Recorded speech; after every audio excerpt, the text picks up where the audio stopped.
ഇന്ന് നമുക്ക് നോക്കാം നിങ്ങളുടെ റിലേഷൻഷിപ്പിൽ ഫേസ് ചെയ്തുകൊണ്ടിരിക്കുന്ന ഒബ്സ്റ്റേക്കിൾസ് എന്തൊക്കെയാണ്. ഓക്കെ, തടസ്സങ്ങൾ കേട്ടോ.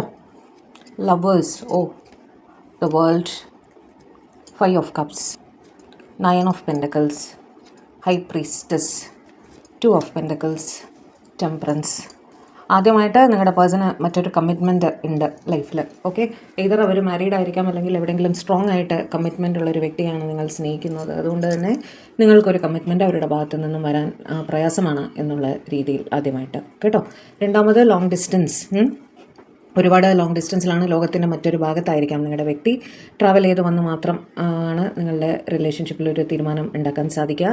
അതും ട്രാവൽ ചെയ്യാൻ പറ്റാത്തൊരു സാഹചര്യത്തിൽ അവർ ഇരിക്കുകയാണ് ഇപ്പോൾ. അതുകൊണ്ട് തന്നെ മിസ്സിങ് എനർജി ഉണ്ടെങ്കിലും ഉടനെ ട്രാവൽ ചെയ്ത് വന്ന് നിങ്ങളുടെ അടുത്തേക്ക് വരാൻ അവർക്ക് പ്രയാസമുണ്ട് എന്ന് കാണുന്നു. ഓക്കെ, ജോലി സംബന്ധമായിട്ടൊക്കെ ആയിരിക്കാം അവരവിടെ ഉണ്ടായിരിക്കുക.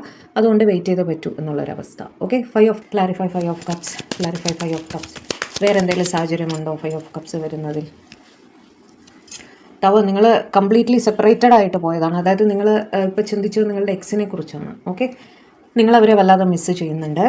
പക്ഷേ അവരുടെ ഭാഗത്തു നിന്നും യാതൊരു റെസ്പോൺസും വരാത്തൊരവസ്ഥ. അവർ റിലേഷൻ വേണ്ട എന്ന് പറഞ്ഞ് തന്നെ സെപ്പറേറ്റഡ് ആയി പോയതായിട്ട് കാണുന്നു. ഓക്കെ, യാതൊരു അറിവും ഇല്ല അവരെക്കുറിച്ച്, ഒരു കമ്മ്യൂണിക്കേഷനും ഇല്ല, മറ്റാര് വഴിയും നിങ്ങൾക്ക് അവരെ കോൺടാക്റ്റ് ചെയ്യാനും മാർഗ്ഗമില്ല എന്നുള്ളൊരവസ്ഥ. ഓക്കെ, അതൊരു കംപ്ലീറ്റ് ഒബ്സ്റ്റേക്കിളായിട്ട് തന്നെയാണ് കാണുന്നത്. വേൾഡൊക്കെ നമുക്ക് പിന്നീട് ക്ലിയർ ചെയ്യാവുന്ന ഒബ്സ്റ്റേക്കിളാണ്. ഓക്കെ, 9 ഓഫ് പെൻറ്റക്കിൾസ് വെച്ച് നിങ്ങളുടെ പേഴ്സൺ കുറച്ച് അവരുടെ കരിയറിലേക്ക് കൂടുതലായിട്ട് ശ്രദ്ധിക്കുന്നതായിട്ടും അവർ നിങ്ങളുടെ അടുത്ത് പറഞ്ഞു കാണും. അവരുടെ കരിയർ ഒബ്ജക്റ്റീവ്സ്, അതായത് കരിയറിൽ അവർക്ക് ചില ഗോൾസ് ഉണ്ട്, അത് അച്ചീവ് ചെയ്തതിന് ശേഷം മാത്രമേ അവർ നിങ്ങളുടെ റിലേഷൻഷിപ്പിലേക്ക് ഫോക്കസ് ചെയ്യുള്ളൂ. അവർക്ക് സമയം വേണമെന്ന് നിങ്ങളുടെ അടുത്ത് ഓൾറെഡി പറഞ്ഞു കാണും.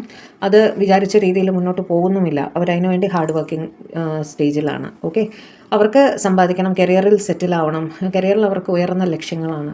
ആ ലക്ഷ്യങ്ങൾ ക്ലിയർ ചെയ്തതിന് ശേഷം മാത്രമേ അവർ നിങ്ങൾക്കൊരു കമ്മിറ്റ്മെൻറ്റ് തരുന്നതിനെ പറ്റി ആലോചിക്കൂ എന്നുള്ളൊരവസ്ഥ. ഓക്കെ, അങ്ങനെ ഒരു വെയിറ്റിംഗ് പീരീഡിൽ നിങ്ങളിരിക്കുന്നതായിട്ട് കാണുന്നു. ഹൈ പ്രീസ്റ്റസ് വെച്ചിട്ട് അവരുടെ അമ്മ അല്ലെങ്കിൽ സഹോദരി, ഓക്കെ, അവരുടെ ഭാഗത്തു നിന്നും അതിതീവ്രമായ എതിർപ്പ് നിങ്ങളുടെ റിലേഷൻഷിപ്പിന് ഉള്ളതായിട്ട് കാണുന്നു. അടുത്ത സിനാറിയോ വന്നിട്ട് നിങ്ങളുടെ പേഴ്സൺ മാരീഡ് ആയിരിക്കാൻ സാധ്യതയുണ്ട്. ഓക്കെ, മാരീഡാണ്, അവിടെ ഒരു സ്ട്രോങ് കമ്മിറ്റ്മെൻ്റ് ആണ്. അതുകൊണ്ട് ജഗ്ലിംഗ് സ്റ്റേജാണ് അവർക്ക്. അവരുടെ സ്പൗസിനെ വിട്ട് നിങ്ങളുടെ അടുത്തേക്ക് വരാൻ പറ്റാത്തൊരവസ്ഥ. അതുകൊണ്ട് തന്നെ നിങ്ങൾ വീണ്ടും ഒരു വെയിറ്റിംഗ് പീരീഡിലിരിക്കുന്നു.